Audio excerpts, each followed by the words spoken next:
నమస్తే, welcome to 69 TV. నా పేరు సుమాంజలి. ముందుగా బులెటిన్లోని హెడ్లైన్స్. జూబ్లీ హిల్స్ ఎమ్మెల్యే మాగంటి గోపీనాథ్ కన్నుమూత. ఆయన మృతికి సంతాపం తెలిపిన సీఎం రేవంత్ రెడ్డి, మాజీ సీఎం కేసీఆర్.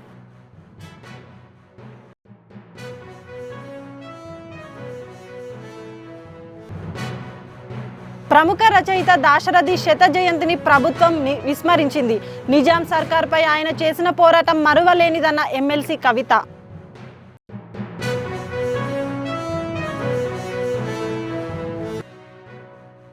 తెలంగాణ రాజ్భవన్లో మాజీ రాష్ట్రపతిని కలిసిన హర్యానా గవర్నర్. దేశ రాజకీయాలపై చర్చించిన రామ్నాథ్ కోవింద్, బండారు దత్తాత్రేయ.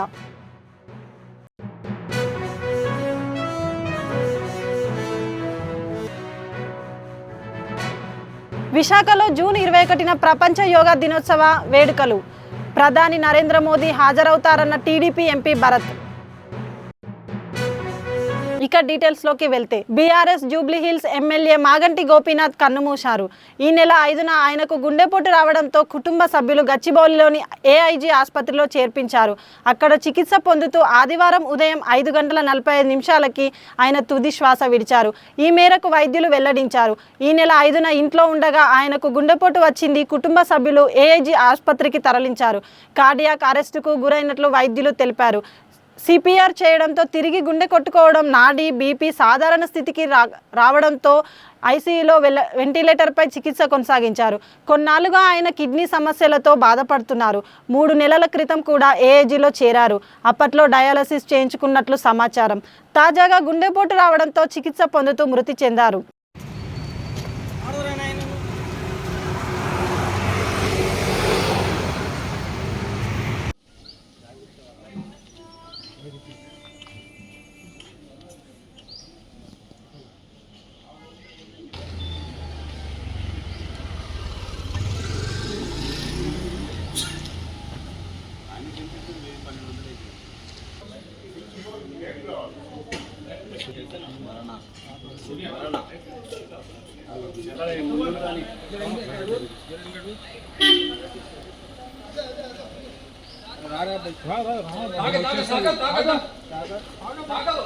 వచ్చాయి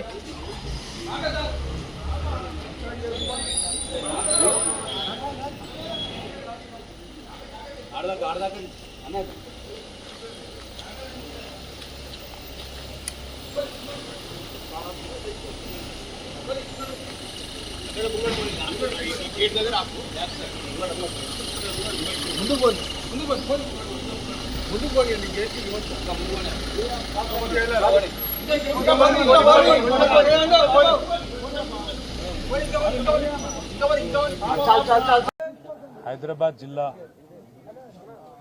బీఆర్ఎస్ పార్టీ అధ్యక్షులు, సీనియర్ శాసనసభ్యులు, జూబ్లీ హిల్స్ నియోజకవర్గం నుండి వరుసగా 3 సార్లు శాసనసభ్యుడిగా గెలుపొందడమే కాకుండా హైదరాబాద్ నగర అభివృద్ధిలో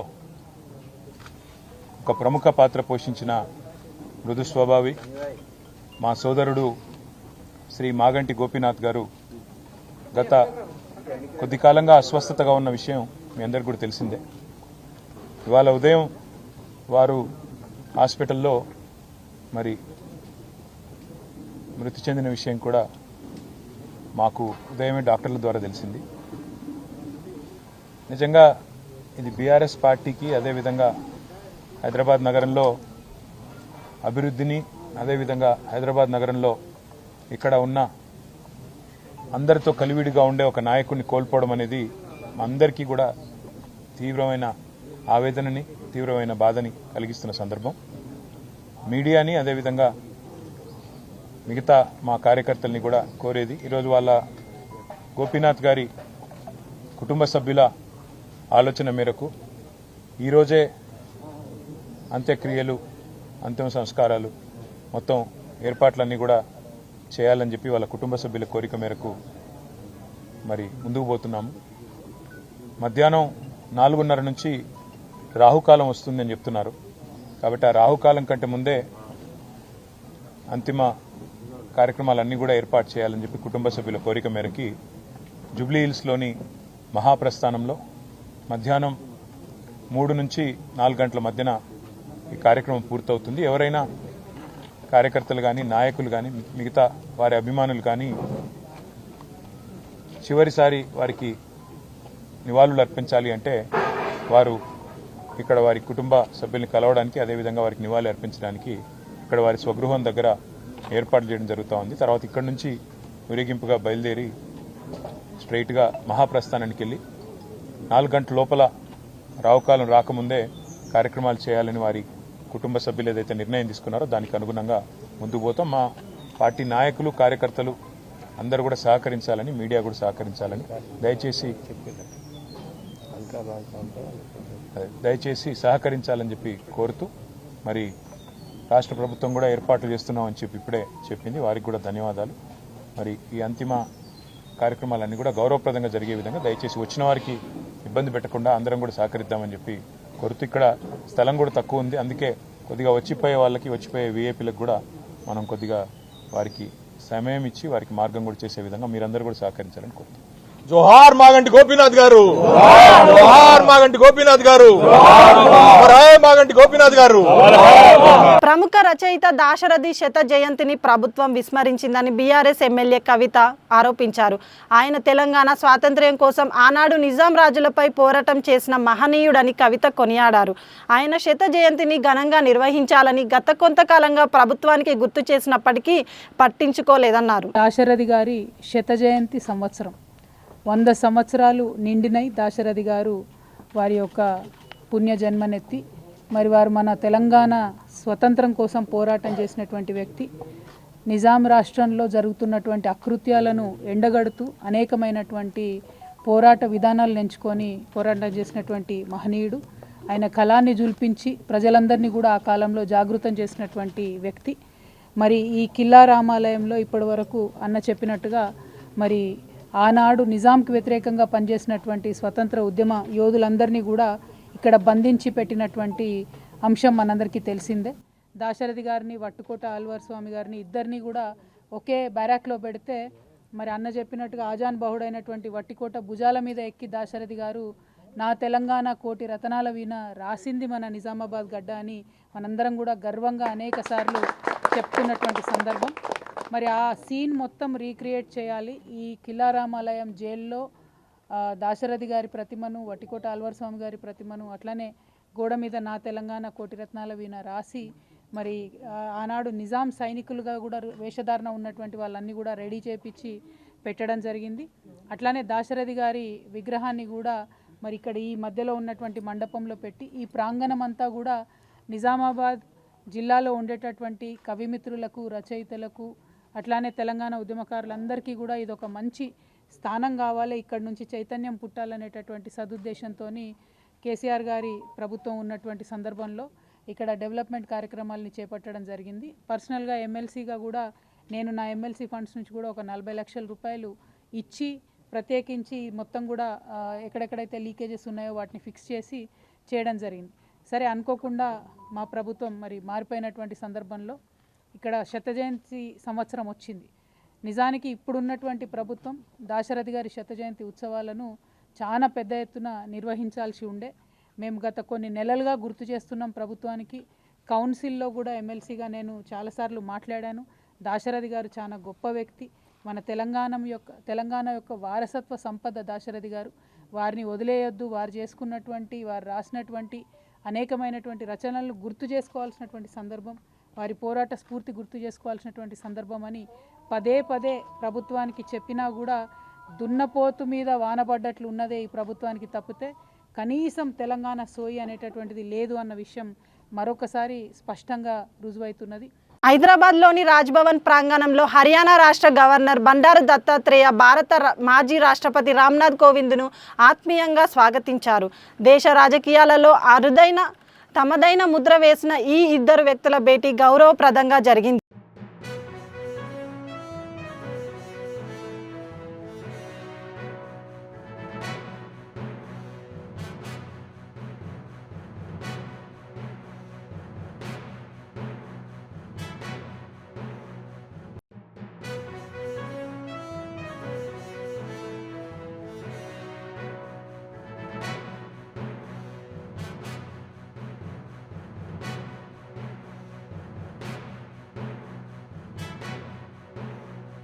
జూన్ 21న ప్రపంచ యోగా దినోత్సవాన్ని విశాఖలో ఘనంగా నిర్వహిస్తున్నామని విశాఖ ఎంపీ భరత్ తెలిపారు. ఇందుకు అవసరమైన ఏర్పాట్లు చేస్తున్నామని అన్నారు. విశాఖపట్నంలో జరిగే యోగా కార్యక్రమానికి ప్రధానమంత్రి నరేంద్ర మోదీ హాజరవుతారని చెప్పారు. విశాఖలో నిర్వహించే యోగాకు ప్రపంచ రికార్డు కోసం సన్నాహాలు చేస్తున్నామని తెలిపారు. ప్రెస్ మీట్ పెట్టడానికి ప్రధానమైన కారణం ఏంటంటే మన సౌత్ కోస్ట్ రైల్వే జోన్కి ఒక జనరల్ మేనేజర్ అపాయింట్ చేయడం జరిగింది. త్వరలో ఆయన కూడా ఇక్కడికి వచ్చి రిపోర్ట్ చేసి అంత యాక్టివిటీస్ కూడా టేకప్ చేస్తారు. సందీప్ మాథుర్ గారని ఆయన IRSSC ఇప్పుడు ప్రస్తుతం PED సిగ్నల్ మోడర్నైజేషన్ రైల్వే బోర్డులో పనిచేస్తున్నారు. ప్రెసిడెంట్ గారు ఆయనకి ఇప్పుడు అప్రూవల్ ఇచ్చి ఇక్కడ జనరల్ మేనేజర్గా అపాయింట్ చేయడం జరిగింది. సో గత కొన్ని రోజులుగా ఏంటంటే జోన్ అనౌన్స్ అయింది, ఇక్కడ జనరల్ మేనేజర్ ఎప్పుడు చేస్తారు, దాని తర్వాత గెజెట్ ఎప్పుడు ఇష్యూ చేస్తారని కొందరు అడగడం జరిగింది. సో ఈ నిర్ణయం కేంద్ర ప్రభుత్వం రైల్వే బోర్డు తీసుకోవడం అందరూ అభినందిస్తున్నాము. అండ్ ఈ railway zone head quarter works and ఇక్కడ రైల్వే వర్క్స్ చాలా ఉన్నాయి. ఒక GM వస్తే అన్ని కొంచెం స్పీడ్ అందుకుంటాయనే భావన మా అందరిలో ఉంది. సో ఆయన రావడం మా అందరికి సంతోషంగా ఉంది. అండ్ ఇంకో మంచి అప్డేట్ కూడా ఏంటంటే ఈ రైల్వే స్టేషన్ అప్గ్రేడేషన్ ఇంచుమించు almost 500 crores Vizag railway station upgradation కూడా కొంత కోర్ట్ స్టే వల్ల మనకి ఆల్మోస్ట్ ఒక 8 months డిలే అయింది. అది కూడా ఇవాళ క్లియర్ అయ్యి కాంట్రాక్టర్ కూడా గ్రీన్ సిగ్నల్ రైల్వే ఇక్కడ లోకల్ రైల్వే డిపార్ట్మెంట్ కూడా ఇవ్వడం జరిగింది. అతి త్వరలో ఐ థింక్ 18 to 21 months మన Vizag station upgradation including additional lines, అంటే ప్రస్తుతం ఇప్పుడు ఉన్న లైన్స్ కన్నా ఇంకో 6 lines యాడ్ చేయాలనే దాంట్లో పనిచేస్తున్నారు. 14 lines ఫైనల్గా మనకి ఉండబోతున్నాయి కొత్త రైల్వే స్టేషన్ అప్గ్రేడ్ అయిన తర్వాత. That is one major issue అండి. ప్రత్యేకంగా కొందరు ప్రతిపక్షంలో ఉన్న వాళ్ళు కూడా జోన్ ఇచ్చారు కానీ GM లేదని ఆ ఆరోపణలు కూడా ఇక్కడి నుంచి ఇక్కడితో ముగిస్తాయనుకుంటున్నాను. నెక్స్ట్ ఎలాగో మనందరం కలిసాము, 1 year ఈ ప్రభుత్వానికి పూర్తయింది. ఈ 1 yearలో ఈ అనుభవాలు కూడా మంచి లెర్నింగ్ ఎక్స్పీరియన్స్ నాకండి. మొదటిసారి ఎంపీగా అయ్యాను కాబట్టి అసలు అడ్మినిస్ట్రేషన్లో ఎట్లా చేయాలి, ఏం యాక్టివిటీస్ టేకప్ చేయాలి అనేది నేను ఒక ఎంపీగా ఇచ్చిన 7 హామీలు చేయడమే కాకుండా ప్రభుత్వం ఇచ్చిన హామీలన్నీ అమలు చేయడం, ఇప్పుడు దాకా కొన్ని జరగడం, మన జరిగిన మహానాడులో కూడా త్వరలో ఇది మహిళలకి బస్ ట్రాన్స్పోర్ట్ అవనివ్వండి, లేకపోతే తల్లికి వందనం అవనివ్వండి, బాబు గారు కూడా అనౌన్స్ చేయడం జరిగింది.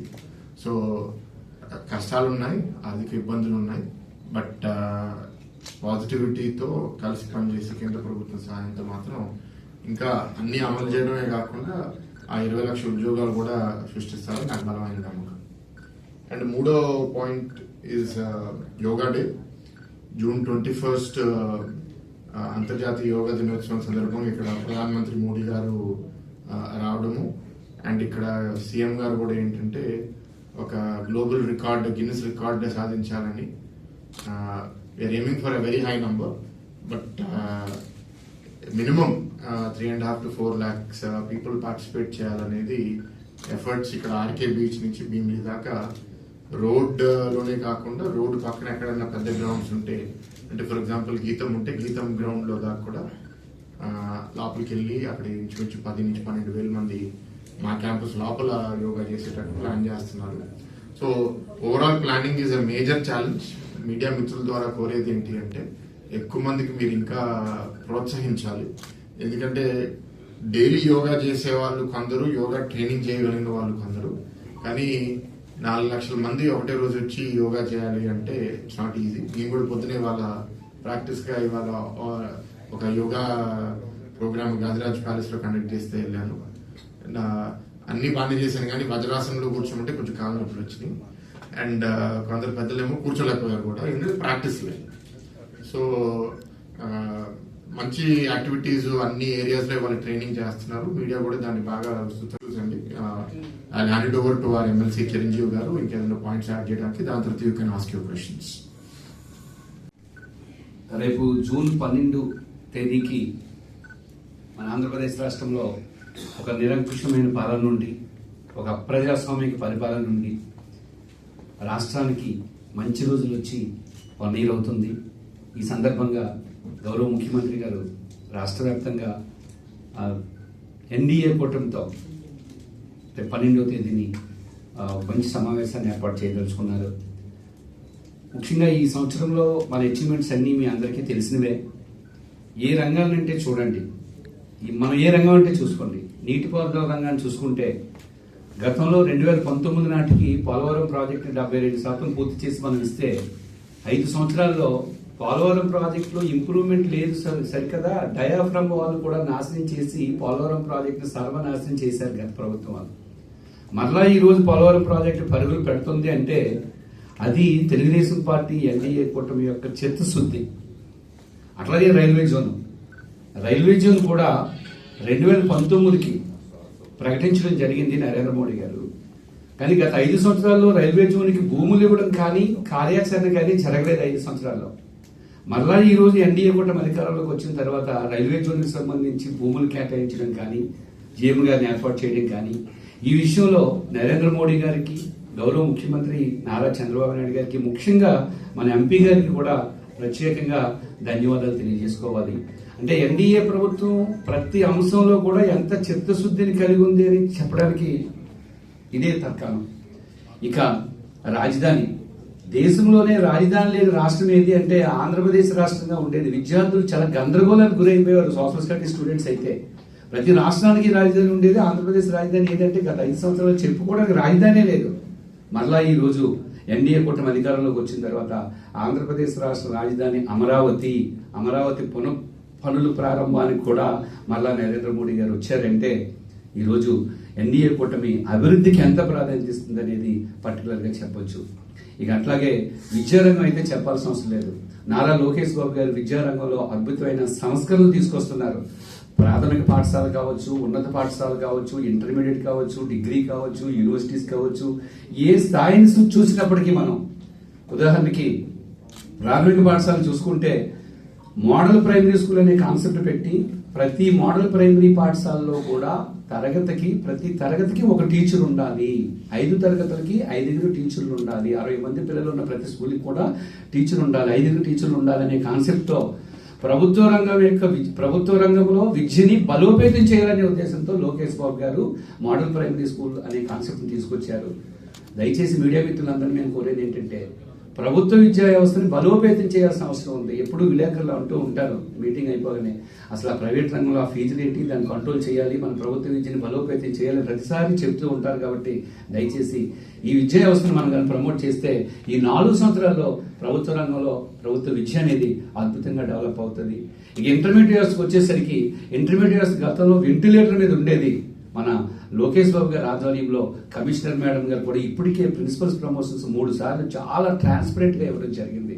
డిగ్రీ కాలేజీకి వచ్చేసరికి డిగ్రీ కాలేజీలో గతంలో సంగారెడ్డి జిల్లాలో వర్షం బీభత్సం సృష్టించింది. సదాశివపేట వద్ద NH65 పై గాలి దుమారానికి భారీ వృక్షాలు నేలకొలిగాయి. హైదరాబాద్ ముంబై హైవేపై విద్యుత్ వైరు తెగిపోవడంతో వాహనదారులు తీవ్ర ఇబ్బందులు ఎదుర్కొన్నారు. ఆర్టీసీ బస్సుపై భారీ వృక్షం పడింది. ఈ ప్రమాదంలో ఎటువంటి ప్రాణ నష్టం జరగకపోవడంతో అంతా ఊపిరి పీల్చుకున్నారు. ఒక్కటేసారి గాలి వచ్చింది. గాలి రాగానే కొమ్మ అనేది ఎక్కి చక్కగా 33 kV ఫ్రిడ్జ్ ఉన్నది, దాని మీద పడ్డది. పడినాక నేను ఈ లైన్ ఇన్ఛార్జ్ ఉన్నాడు సాయికి, ఆయన గిట్ట ఫోన్ చేస్తే ఆయన గిట్ట వస్తున్నాను అని చెప్పాడు. అదే కరెంట్ గిట్ట బంద్ చేయమంటే ఆయన గిట్ట సరే అని బంద్ చేసేసి. ఇప్పుడు పడ్డప్పుడు ఎవరైనా ఏమైనా అయిందా? బస్సు ఉంటే ఆర్టీసీ బస్ మీద పడ్డది కొమ్మ, చెట్టు మొత్తం పోయి ఆర్టీసీ బస్ మీద పడ్డది. లోకల్ బస్సు ఉండే ధరాబాటి పోయి దాని మీద పడ్డది. ఎవరికి ఏం కాలేదు. జగిత్యాల అర్బన్ మండలం దరూర్ గ్రామంలోని ప్లాస్టిక్ స్క్రాప్ దుకాణంలో భారీ అగ్ని ప్రమాదం జరిగింది. ప్రమాదం కారణంగా భారీగా మంటలు ఎగిసిపడుతున్నాయి. సమాచారం అందుకున్న ఫైర్ సిబ్బంది హుటాహుటిన సంఘటన స్థలానికి చేరుకొని మంటలను అదుపులోకి తెచ్చే ప్రయత్నం చేస్తున్నారు. స్క్రాప్ దుకాణం సమీపంలోనే పెట్రోల్ బంక్తో గృహ సముదాయాలు ఉండటంతో స్థానికులు భయాందోళన వ్యక్తం చేస్తున్నారు. భారీగా ఎగిసిపడుతున్న మంటల కారణంగా దరూర్ గ్రామంలో దట్టమైన నల్లటి పొగ అలుముకుంది. అయితే సమీపంలో ఉన్న శ్మశాన వాటికలో ఓ వృద్ధురాలికి దహన సంస్కారాలు నిర్వహించగా అక్కడి నుంచి గాలికి వచ్చిన నిప్పురవ్వల కారణంగానే ఈ ప్రమాదం చోటు చేసుకుందని ప్రత్యక్ష సాక్షులు తెలిపారు.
తాండూరులో బీఆర్ఎస్ పార్టీ ఆధ్వర్యంలో ఎమ్మెల్యే పైలట్ రోహిత్ రెడ్డి జన్మదిన వేడుకలు ఘనంగా నిర్వహించారు. పట్టణంలోని ఆయన నివాసంలో కేక్ కట్ చేసి సంబరాలు నిర్వహించారు. డప్పు వాయిద్యాల మధ్య అభిమానులు డ్యాన్స్ చేస్తూ సందడి చేశారు. పార్టీ నేతలు అభిమానులు నివాసానికి వెళ్లి శుభాకాంక్షలు తెలిపేందుకు పోటెత్తారు. రోహిత్ రెడ్డి చేతన్ భారీ కేక్లు కట్ చేయించారు. నాయకుల అభిమానులు గజమాల, పూలదండ, శాలువాలతో ఘనంగా సన్మానించారు. దీంతో రోహిత్ రెడ్డి ఇంటి వద్ద ఉదయం నుంచి సాయంత్రం వరకు పండగ వాతావరణం నెలకొంది.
ఖమ్మం జిల్లా చింతకాని మండలం కొదుమూరు గ్రామంలో ఇంట్లో ఒంటరిగా ఉన్న 11 ఏళ్ల మైనర్ బాలికపై ఓ యువకుడు అత్యాచార యత్నానికి పాల్పడ్డాడు.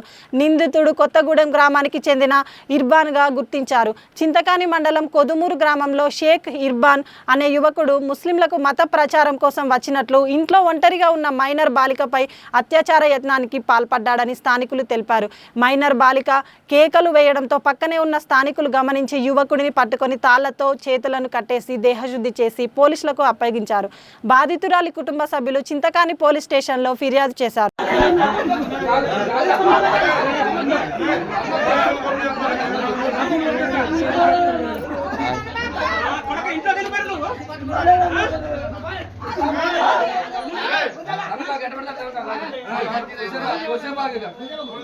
సీనియర్ నటుడు మంచు మోహన్ బాబు చాలా గ్యాప్ తర్వాత బిగ్ స్క్రీన్ పై అలరించడానికి వస్తున్నారు. ఆయన పెద్ద కుమారుడు విష్ణు డ్రీమ్ ప్రాజెక్టుగా తెరకెక్కించిన కన్నప్పలో కీలక పాత్ర పోషించారు. ఇప్పటికే ప్రమోషనల్ కంటెంట్లో జనాల దృష్టిని ఆకర్షించిన ఈ చిత్రం జూన్ 27న థియేటర్లోకి రానుంది. గుంటూరులో ఈ మూవీ ప్రీ రిలీజ్ ఈవెంట్ నిర్వహించారు. దీనికి మంచు విష్ణు, మోహన్ బాబు, ప్రభుదేవ, బ్రహ్మానందం, శివబాలాజీ, రఘుబాబు తదితరులు హాజరయ్యారు. ఈ సందర్భంగా గుంటూరుకు వచ్చిన సెలబ్రిటీలను అభిమానులు ఘనంగా స్వాగతం పలికారు.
Celebrity fashion designer Pooja Sarees managing director Ram Agarwal తాజాగా పూజా శారీస్ కోచర్ ప్రీమియం స్టోర్ను బంజారా హిల్స్లో ఏర్పాటు చేశారు.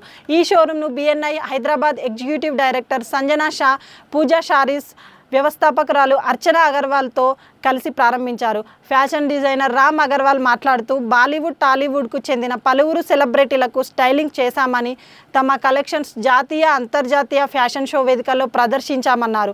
వ్యవస్థాపకురాలు అర్చన అగర్వాల్ మాట్లాడుతూ భారతదేశం నలుమూలల నుంచి ప్రత్యేకమైన కలెక్షన్స్కు వేదికగా ఈ పూజా శారీస్ కోచర్ను ఏర్పాటు చేశామన్నారు. It's a brand from Kolkata. It's called PNS. The designers are Pooja and Saloni, and we are the owners of the store in Hyderabad. I have clothes for boys and girls. Age starts from newborns to 16, and for adults we do order based. So we have we basically emphasize on ethnic wear, Indian, traditional, or Western touch. Yeah, so for girls, we have different cuts for boys and for girls. We have sherwanis, dhoti kurtas, kurta pajamas. For girls, we have ghagras. 3,000 is what we start from, and it varies size to size. Depends on the age group actually.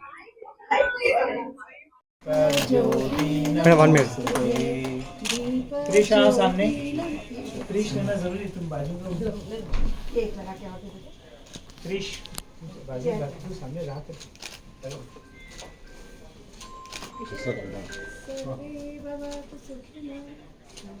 आप लोग आइए ना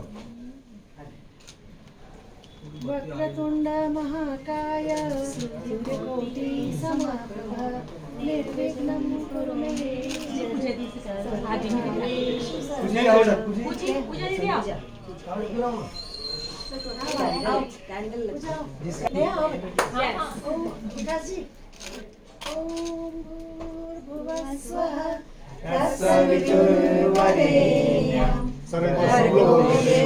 सब लोग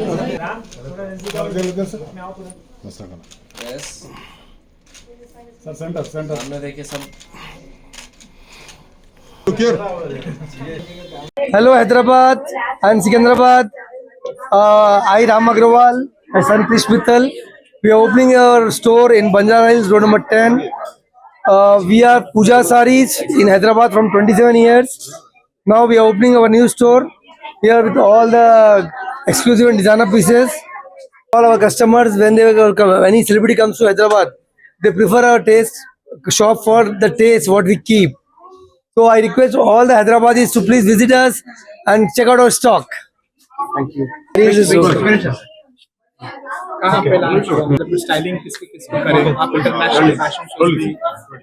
Puja Sarees Couture is opening its new premium store in road number 10 Banjara Hills. We have fine variety of sarees, Indo-Westerns, unstitched suits and ghagras for bridal and So we are from Calcutta. It's a kids wear brand called P&S Company. We primarily make kids clothing, ethnic clothing from children, for children starting from 0 years to 16 years. We specialize in family clothing. So we bulletin ముగించే ముందు headlines మరోసారి. Jubilee Hills MLA Maganti Gopinath కన్నుమూత. ఆయన మృతికి సంతాపం తెలిపిన CM Revanth Reddy, మాజీ CM KCR.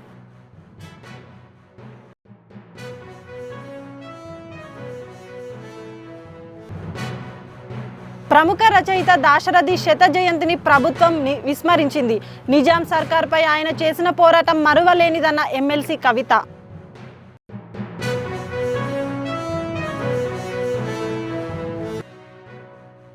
Telangana రాజ్భవన్లో మాజీ రాష్ట్రపతిని కలిసిన హర్యానా గవర్నర్. దేశ రాజకీయాలపై చర్చించిన రామ్నాథ్ కోవింద్, బండారు దత్తాత్రేయ.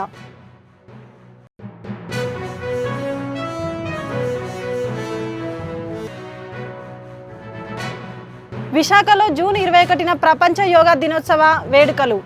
ప్రధాని నరేంద్ర మోదీ హాజరవుతారన్న టీడీపీ ఎంపీ భరత్. ఇవి బులెటిన్లోని విశేషాలు. మరిన్ని అప్డేట్స్ కోసం చూస్తూనే ఉండండి 69 టీవీ తెలుగు.